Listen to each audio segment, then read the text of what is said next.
ಶಾಲಾ ಮಕ್ಕಳಿಗೆ ಶಿಕ್ಷಣ ಇಲಾಖೆ ಗುಡ್ ನ್ಯೂಸ್ ಅನ್ನ ಕೊಟ್ಟಿದೆ.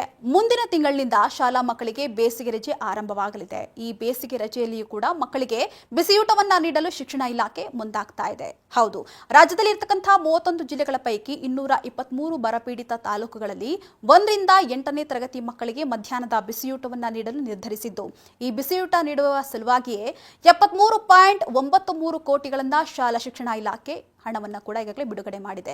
ಸದ್ಯ ಜಿಲ್ಲಾ ಮತ್ತು ತಾಲೂಕುವಾರು ಶಾಲೆಗಳಿಗೆ ಈಗಾಗಲೇ ಸಲ್ಲಿಸಿರತಕ್ಕಂತಹ ಬೇಡಿಕೆ ಹಾಗೂ ಹಂಚಿಕೆ ಪಟ್ಟಿಯಂತೆ ಅನುದಾನ ನಿಗದಿ ಮಾಡಿ ಬಿಡುಗಡೆಗೊಳಿಸಲಾಗುತ್ತಂತೆ. ಇನ್ನು ಇದರಲ್ಲಿ ಆಹಾರ ಧಾನ್ಯಗಳ ವೆಚ್ಚ ಹಾಗೆ ಆಹಾರ ಧಾನ್ಯಗಳ ಸಾಗಾಣಿಕಾ ವೆಚ್ಚ, ಅಡುಗೆ ತಯಾರಿಕಾ ವೆಚ್ಚದ ದರವನ್ನ ಸೇರಿದಂತೆ 1ರಿಂದ 5ನೇ ತರಗತಿ ಮಕ್ಕಳಿಗೆ ₹5.45 ಹಾಗೂ 6ರಿಂದ 8ನೇ ತರಗತಿ ಮಕ್ಕಳಿಗೆ ₹8.17 ಈಗಾಗಲೇ ನಿಗದಿ ಕೂಡ ಮಾಡಲಾಗಿದೆ. ಇನ್ನು ಮಾರ್ಚ್ 31ರ ಒಳಗೆ ಜಿಲ್ಲಾವಾರು ಮಾಹಿತಿಯನ್ನ ಸೂಕ್ತವಾಗಿ ಪರಿಶೀಲಿಸಿ ಮತ್ತು ದೃಢೀಕರಣದೊಂದಿಗೆ ರಾಜ್ಯ ಕಚೇರಿ ಮಾರ್ಚ್ 31ರ ಒಳಗೆ ಕಳುಹಿಸಿಕೊಡುವಂತೆ ಶಾಲಾ ಶಿಕ್ಷಣ ಇಲಾಖೆ ಆಯುಕ್ತರು ಈಗಾಗಲೇ ಸೂಚನೆ ಕೂಡ ಕೊಟ್ಟಿದ್ದಾರೆ.